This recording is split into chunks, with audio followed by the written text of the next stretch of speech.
Okay, so we pick up where we left off. Now we're talking about body movement, body appearance. What do I do with different aspects of my body and all that. Two key words they give us: kinesics and nonverbal communication. Kinesics is the study of body movements, and people analyze what people do. And then the other word that we want to know is nonverbal communication. Now, while it covers body movement and what are we communicating in addition to what we're saying non-verbally, what are we doing with our bodies? But it also covers other aspects of non-verbal communication that we might be sending. So anyway, some things to know. So first of all, it's personal appearance, and this really breaks down to me is, what do I wear? How should I present myself? Now, as I mentioned before about my shirt, I've chosen, I'm going to use that style a lot, although I don't want to be known as the guy with the beard who always wears the Hawaiian shirts, although that may be exactly the message I'm sending, but I like the style, I think they're fun, I like the colors, so I've chosen that route. I have a few other shirts, but mostly Hawaiian. I just like to do that.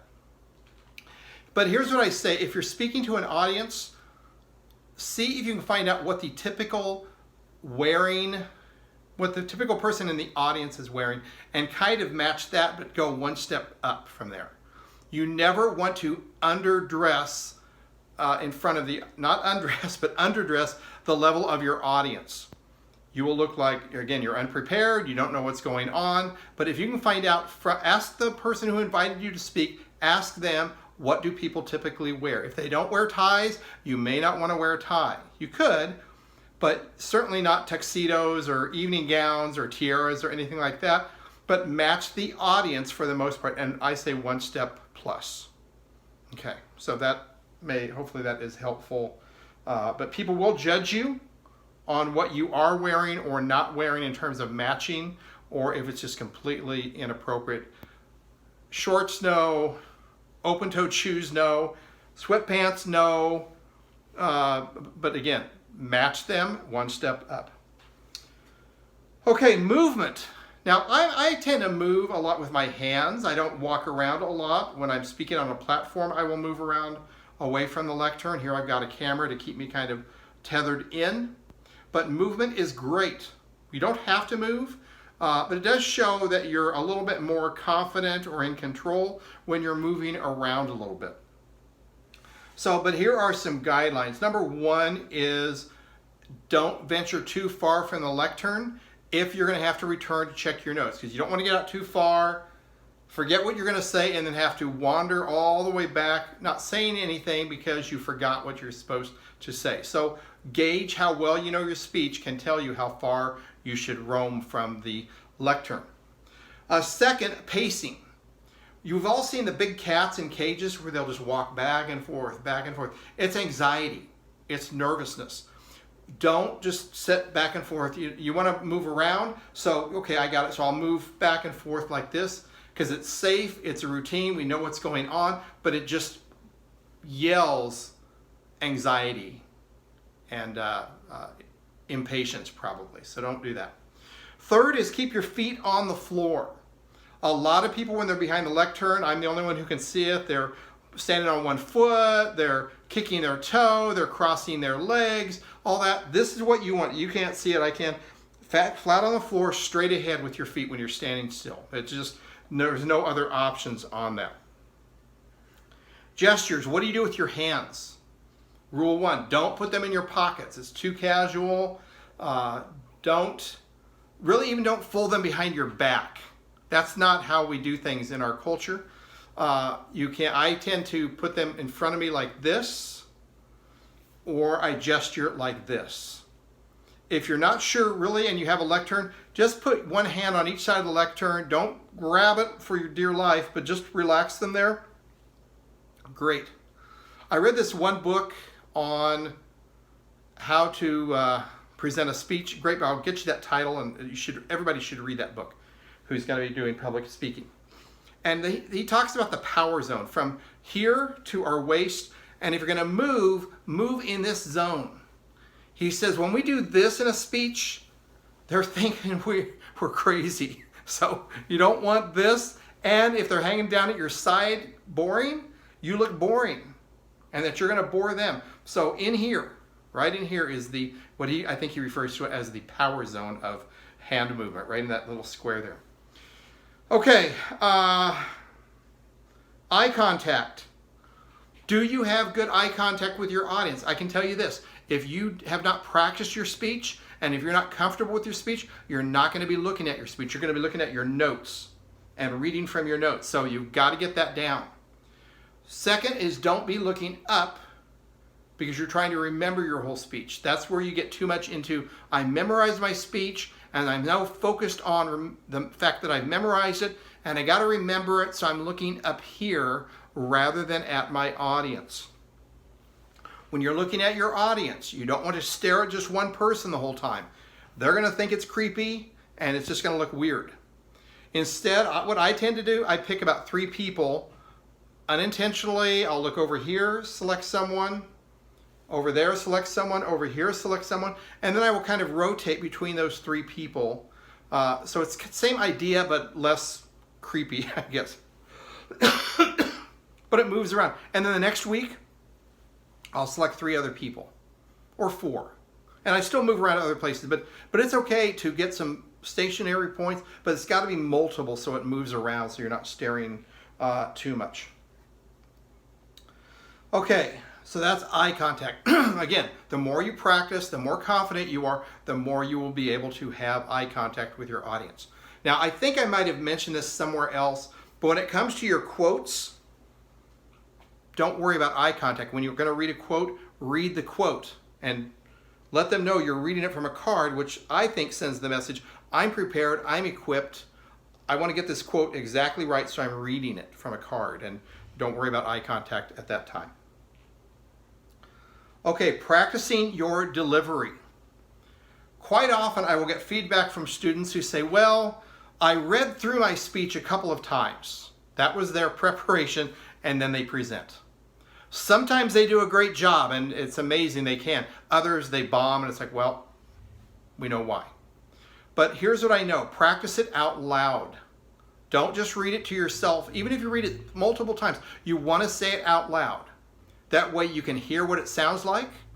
I think also in the process of saying it out loud, you get to say it, which helps lay down a layer of memory. You get to hear it in your own ears what you're saying. You get to hear what it sounds like, but that also adds a layer of memory. And you're looking at it from your notes, and you get to, that helps you memorize as well. So I think you're getting more cluck for your buck when you do it that way. So don't just read it out loud. Second, read it out loud and articulate the words. Say it too loud so you can always dial back, but you don't want to speak like this when you're practicing. Say it out loud. Get in a place where you're by yourself. I would practice my Sunday sermons when I was driving back and forth to the church. I would have it well memorized, but that would help me go through the whole thing. And I also knew, 15 minutes is about what it took me to get to the office, and that would tell me about how long my sermon's going to be. Do I need to add? Do I need to deduct? I always need to deduct. I always add more than enough. Okay, another thing, make good use of your speaking outline. Now remember, your preparation outline is that big pain in the neck assignment that you're going to turn in. The speaking assignment is the one that you use for you. But don't just do it because I said to do it because it's helpful. And so write on it, add notes, move things around. I would always write in pencil or pen for my notes, speaking notes when I use them, because that way I'm not spending all this time typing, and I can circle, I can draw an arrow, I can insert a lot easier than if I'm typing the thing out. And I would write in very large handwriting so I could see it. You folks, most of you have young eyes. I don't, so you can see, 3-point font. I would need to draw mine probably in about 16 or 18 point so I can see it easier. So make it whatever works for you, and then practice it going through that speaking outline over and over and over. I say 10 times in my notes that I'm looking at here. 20 is better. I know you don't have that much time, but 50. However many you can squeeze in, more is always better.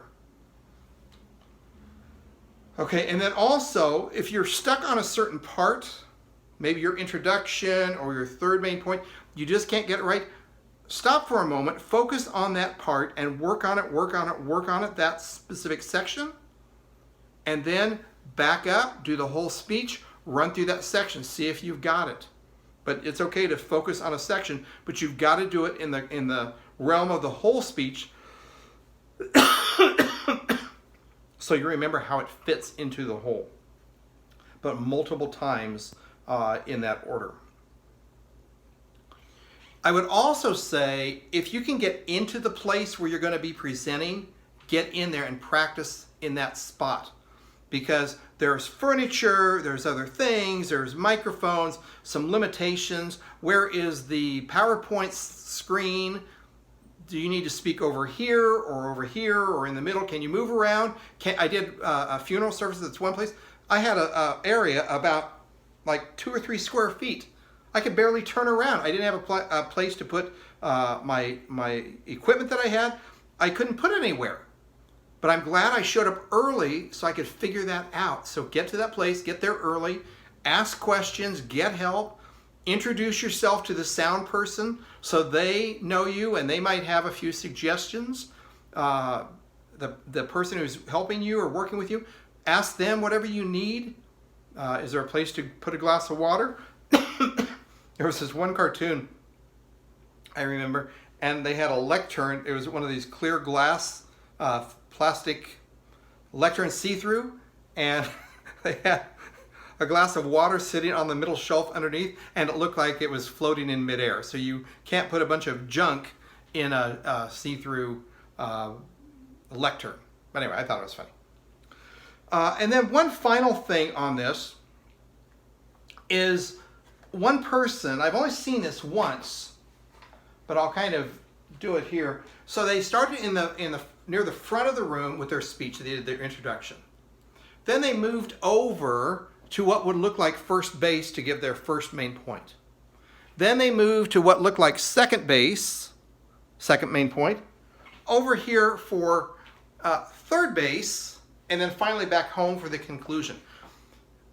Different, interesting. They never comment to say, so while I give my speech today, I'm going to be doing a diamond pattern like a baseball field. They never said that. They just did it. And sometimes you don't want to talk about it, you just do it. But I think also it helps with your memorization, because when I'm over here, if I locate mentally, you don't necessarily work on memorizing what's at first base, but it helps you remember your speech better at each position. It's kind of the connecting of the body and the content. So something interesting to try. But I'll tell you, if I can tell you anything else, you just have to practice with your delivery. When you are well practiced, you're going to be more confident, you're going to be freer, you're going to be more relaxed, you're going to give a better presentation. Practicing is usually the missing component. Let me back that up. Sufficient practicing is usually the missing component in the delivery of a speech. And you won't read as much, you'll just be freer, you will have a more enjoyable time, but you got to put the work in up front so you can enjoy and reap the harvest when it comes time to delivering your speech. And I say that after about 30 years of public speaking experience, week after week after week after week after week. Been there, done that. I've done it all. So I may not be the best, but I do know a few tricks, and practicing is the key. All right, thank you.